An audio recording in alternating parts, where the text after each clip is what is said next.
नमस्कार, मैं आशीष दीक्षित और आप देख रहे हैं इंडिया वॉइस। स्वागत है आपका देवभूमि समाचार पर। रुक करते हैं हम खबर की ओर।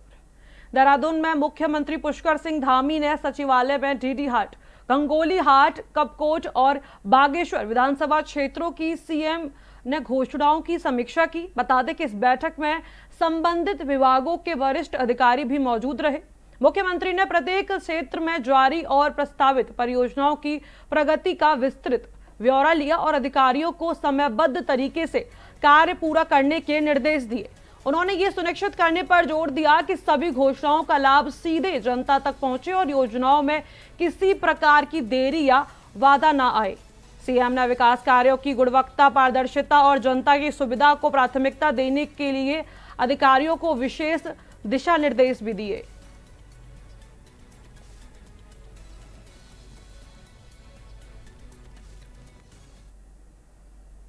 वहीं आगामी चारधाम यात्रा को सुरक्षित और सुव्यवस्थित बनाने के लिए एसडीआरएफ ने विशेष तैयारियां की। बता दें कि कमांडेंट अर्पण यदुवंशी के अनुसार इस वर्ष यात्रा के दौरान निगरानी और आपदा प्रबंधन के लिए अत्याधुनिक ड्रोन का उपयोग किया जाएगा। ये ड्रोन सामान्य ड्रोन से अधिक शक्तिशाली और 5 किलोमीटर के दायरे में 60 मिनट तक उड़ान भर सकेगा, जो कठिन भौगोलिक परिस्थितियों में खोज और बचाव के लिए महत्वपूर्ण है।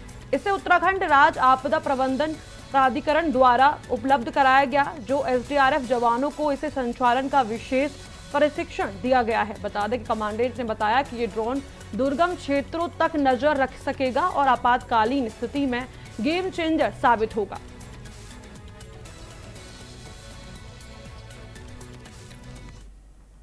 देखिए, Uttarakhand state disaster management authority ने के पास एक ड्रोन है जो कि बहुत ही अत्याधुनिक ड्रोन है, और आपदा जब आएगी तो उसमें ये उसके उनके दृष्टिगत जो है बहुत उपयोगी सिद्ध होता है। ये इसको जो है एसडीआरएफ को ऑपरेट करने के लिए इस बार चारधाम यात्रा में लगाया गया है। और ये ड्रोन जो है एंड्योरेंस के मामले में और इसकी पावर के मामले में ये बहुत ज़्यादा उन्नत है। और आपदा के समय में इसका जो 5 किलोमीटर की इसकी रेंज है और 60 मिनट तक ये हवा में रह सकता है, जो कि एक नॉर्मल ड्रोन जो है उसकी कैपेबिलिटी से बहुत ज़्यादा है।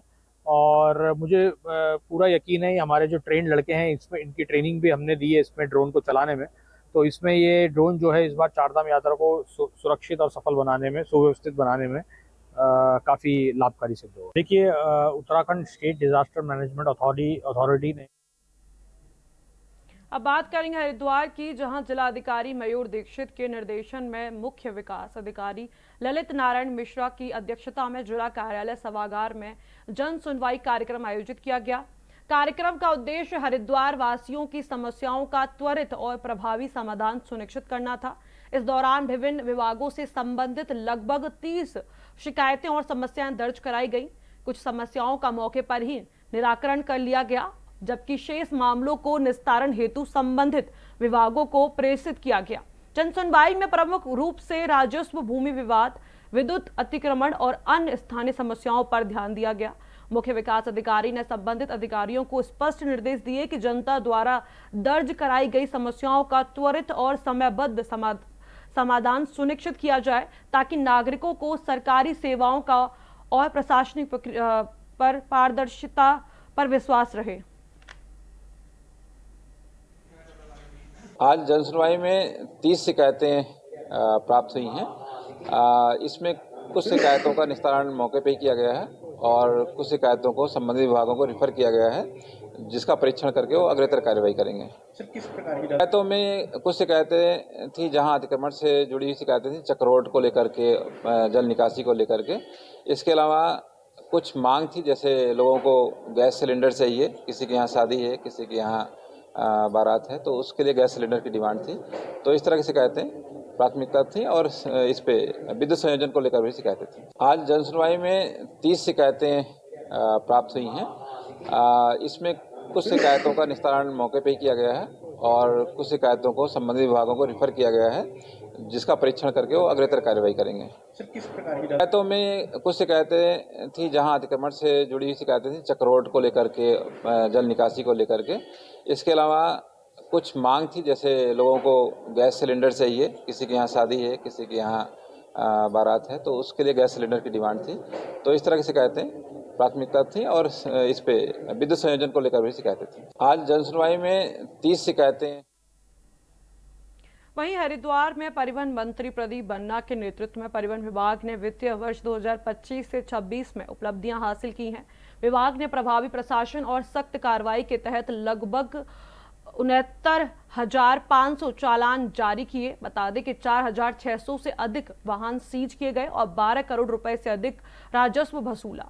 आरटीओ निखिल शर्मा ने बताया कि बड़े जिलों को दिए जाने वाले 100 करोड़ से अधिक के राजस्व लक्ष्य में हरिद्वार प्रथम स्थान पर रहा। बता दें कि हरिद्वार और रुड़की को मिलाकर लगभग 96% राजस्व प्राप्त किया गया, जो उत्कृष्ट प्रदर्शन का परिचालक है। बता दें कि चालकों और अन्य वसूली उपयोगों के माध्यम से पिछले वर्षों की तुलना में बकाया राजस्व भी उल्लेखनीय वृद्धि से हुआ है। इस वर्ष परिवहन विभाग ने अब तक की सर्वाधिक बकाया राशि वसूली है, जिससे विभाग की सख्त कार्रवाई और प्रभावी प्रशासन की क्षमता स्पष्ट हुई है।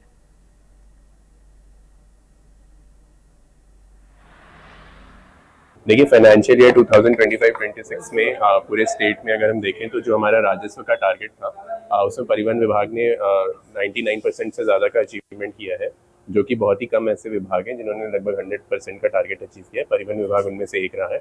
और स्पेसिफिकली मैं बात करूँ हरिद्वार जनपद की, तो हमने जो हमारे रेवेन्यू टारगेट्स है उसका लगभग 96% हरिद्वार रुड़की ने जनपद ने जो ऑफिसर्स हैं उन्होंने मिलकर अचीव किया है, जो कि जो 100 करोड़ से ऊपर के टारगेट वाले ऑफिसर्स हैं उनमें से अव्वल नंबर पे है।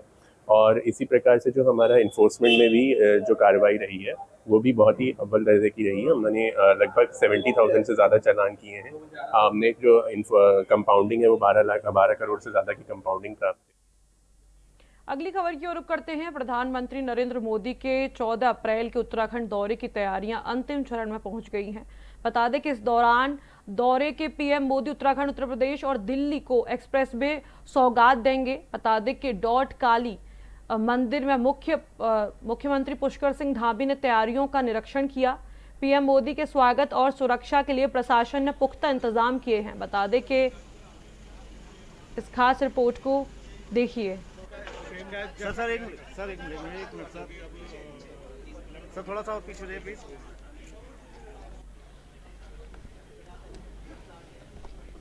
उत्तराखंड सहित उत्तर प्रदेश को भी एक बड़ी सौगात प्रधानमंत्री नरेंद्र मोदी देने जा रहे हैं। यानी अब से कुछ देर बाद, कुछ घंटों बाद कल प्रधानमंत्री नरेंद्र मोदी का उत्तराखंड आगमन होगा और जो इकोनॉमिक कॉरिडोर है उसकी सौगात प्रधानमंत्री नरेंद्र मोदी की तरफ से यहाँ पर दी जाएगी। 12,000 करोड़ की लागत से इकोनॉमिक कॉरिडोर यहाँ पर निर्मित हो चुका है और कल ये सौगात प्रधानमंत्री की तरफ से जनतावासियों, प्रदेशवासियों के लिए समर्पित यहाँ पर की जाएगी।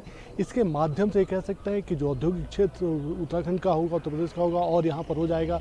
देहरादून से दिल्ली के बीच की जो दूरी होगी वो सिर्फ मात्र 2.5 घंटे की यहाँ पर रह जाएगी। यानी कम समय में ज़्यादा चीज़ें यहाँ पर हो पाएंगी और उसका लाभ उत्तराखंड को भी यहाँ पर मिलेगा। जो पर्यटन की गतिविधियाँ होंगी और तेज़ यहाँ पर हो पाएंगी, सैलानी यहाँ पर आएंगे और सिर्फ इंतजार इस बात का है कि प्रधानमंत्री नरेंद्र मोदी जब यहाँ पर पहुँचेंगे, जो उत्तराखंड वासी हैं उनका तहे दिल से उनका आभार यहाँ पर प्रकट करना चाहते हैं। उनके स्वागत के लिए पूरी तरह से तैयारी यहाँ पर हो चुकी है और इंतजार उनके आने का है, जिसमें वो कल यहाँ पर आकर ये सौगात प्रदेशवासियों को देने जा रहे हैं। कैमरामैन सुनना था अभय कैंतुरा, इंडिया वाइज, देहरादून।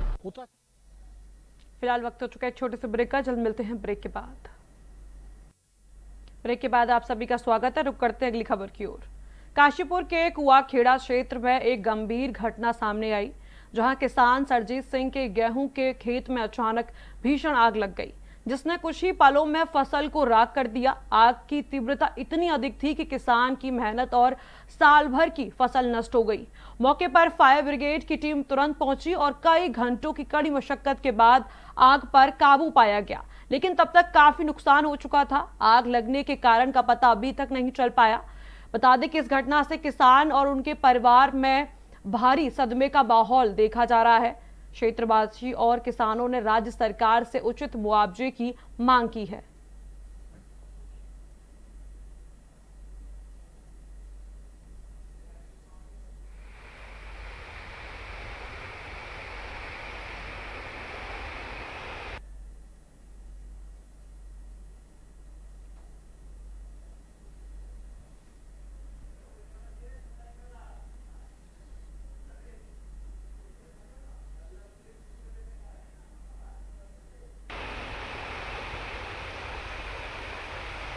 इस खबर पर हमारे साथ अधिक जानकारी के लिए काशीपुर से हमारे संवाददाता लवप्रीत सिंह हमारे साथ जुड़ रहे हैं।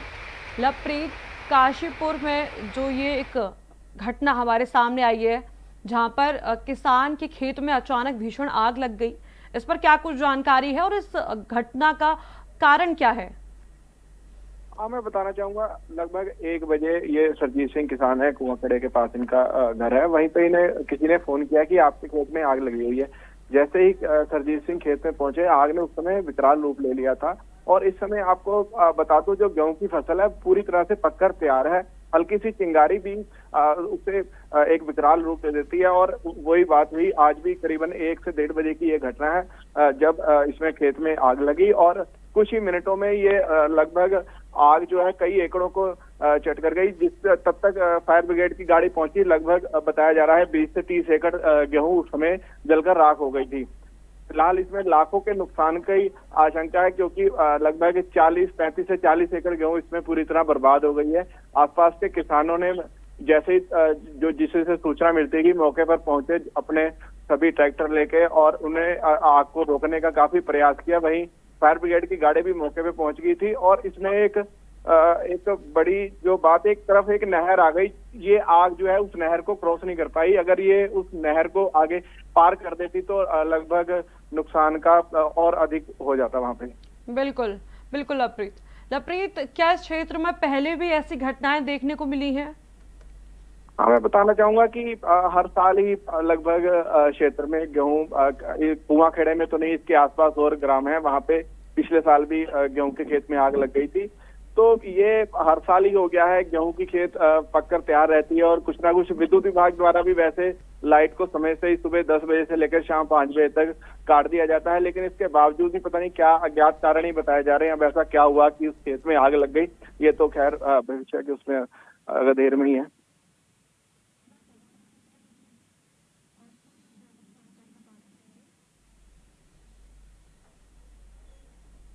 काशीपुर से आप Call has been kept on hold. Please stay online.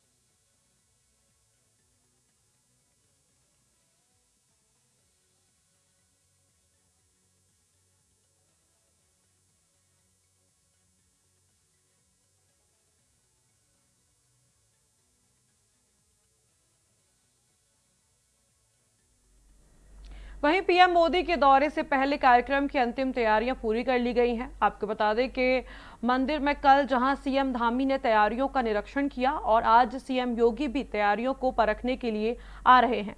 देखिए हमारे संवाददाता अवय कैंतुरा की पूरी रिपोर्ट।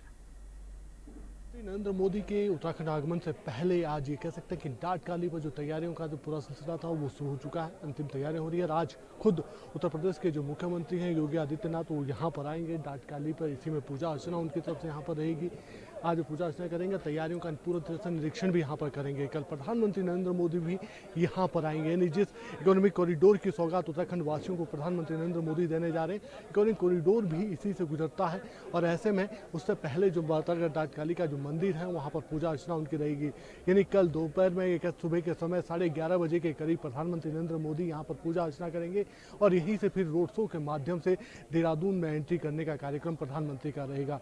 ये उत्तराखंड वासियों के लिए बड़ी सौगात इस रूप में भी है कि इकोनॉमिक कॉरिडोर के माध्यम से जो देहरादून से दिल्ली का जो सफर है वो बहुत सीमित समय का यहाँ पर हो जाएगा। और उसके बाद विकास कार्यों की जो परियोजनाओं की जो सौगात है वो प्रधानमंत्री नरेंद्र मोदी की तरफ से भी यहाँ पर दी जाएगी। यानी करोड़ों हजारों करोड़ों की सौगात उत्तराखंड वासियों को मिलने जा रही है। इसलिए ये दौरा प्रधानमंत्री का बड़ा ऐतिहासिक यहाँ पर रहने वाला। और ये कहा जा सकता है कि जिस तरीके से प्रधानमंत्री का दौरा यहाँ पर है उससे उत्तराखंड वासी पहले से ही अपने आप को उत्साहित और गौरवान्वित महसूस कर रहे हैं कि उनका जो प्रभाव, उनके जो असर है वो यहाँ पर दिखने शुरू हो चुके हैं। कैमरामैन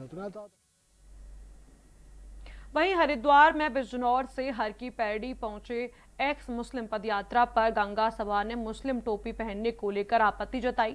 रामविशाल दास ने गंगा सभा और उनकी यात्रा का विरोध करने वाले पर कड़ी प्रतिक्रिया दी है।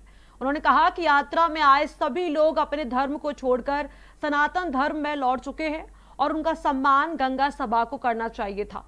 बता दें कि रामविशाल ने स्पष्ट किया कि हर की पैड़ी किसी के निजी अधिकार में नहीं है, बल्कि पूरे विश्व के सनातन प्रेमियों की आस्था का केंद्र है। उन्होंने गंगा सभा की व्यवस्थाओं की कमी पर भी सवाल उठाया और कहा कि टोपी पहनकर आने वालों को गंगा में स्नान करने से रोका क्यों जाता है। मुकदमे की चेतावनी पर रामविशाल ने कहा कि यदि गंगा सभा मुकदमा करना चाहती है तो उनका जवाब कोर्ट में दिया जाएगा और वो स्वयं गंगा सभा के खिलाफ हाई कोर्ट में PIL दाखिल करेंगे।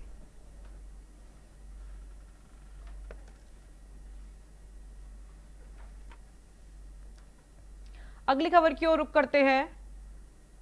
खबर उत्तराखंड बेरोजगार संघ ने ऑपरेशन थंडर ब्लास्ट के तहत बड़ा खुलासा किया है। बता दें कि संघ ने आरोप लगाया कि उत्तराखंड पुलिस ने तैनात एक महिला दरोगा ने फर्जी दस्तावेजों के आधार पर नौकरी हासिल की है। वहीं देहरादून में प्रेस वार्ता में प्रदेश अध्यक्ष राम कंडवाल ने बताया कि महिला दरोगा ने इंटर से लेकर ग्रेजुएशन तक की मार्कशीट, स्थायी निवास और चरित्र प्रमाण पत्र फर्जी लगवाए। RTI के माध्यम से जुटाए गए दस्तावेजों में ये फर्जीवाड़ा स्पष्ट हुआ है। अलग अलग राज्यों की पुलिस ने भी इसकी पुष्टि की है। संघ ने पूरे मामले की निष्पक्ष जांच और दोषियों के खिलाफ सख्त कार्रवाई की मांग की है। बहुत जल्द अगर ये गांव में पोस्टेड है हल्द्वानी में, और ऐसा नहीं है कि पुलिस महकमे को इसकी जानकारी नहीं है, ये प्रकरण संज्ञान में है। वहीं देहरादून में गायक मासूम शर्मा के खिलाफ कानूनी शिकंजा कसा जा रहा है। बता दें कि थाना डालनवाला में छात्र नेता प्रांचल नौनी की शिकायत पर मुकदमा दर्ज किया गया। छात्र नेता का आरोप है कि सार्वजनिक मंच से मासूम शर्मा ने अभद्र, अश्लील और आपत्तिजनक शब्दों का प्रयोग किया, जिससे वहां उपस्थित छात्र छात्राओं और आम जनता की भावनाएं आहत हुई हैं। इसके आधार पर थाना डालनवाला में मासूम शर्मा के खिलाफ केस दर्ज किया गया है।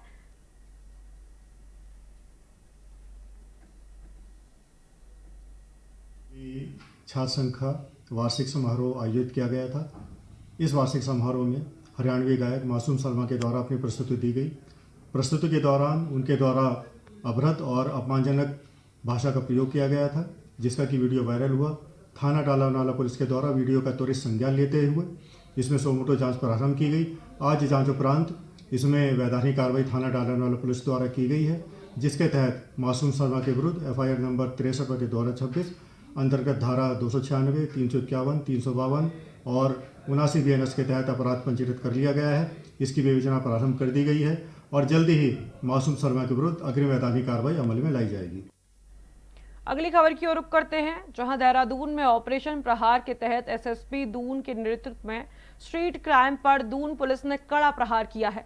बता दें कि पुलिस ने स्नैचिंग की 2 अलग अलग घटनाओं का खुलासा किया और दोनों घटनाओं को अंजाम देने वाले शातिर स्नैचर्स को गिरफ्तार किया। गिरफ्तार अभियुक्त बता दें कि स्टोर कीपर का कार्य करता था और नशे की लत से चलते इन घटनाओं को अंजाम दे रहा था। पुलिस ने अभियुक्त के कब्जे से अलग अलग घटनाओं में छीनी गई चैन, मोबाइल फोन और घटना में प्रयुक्त स्कूटी बरामद की है। बता दें कि SSP ने कहा कि स्ट्रीट क्राइम के मामलों में पुलिस पूरी सतर्कता के साथ कार्रवाई कर रही है और आम जनता की सुरक्षा सुनिश्चित करने के लिए लगातार निगरानी और अभियान जारी है।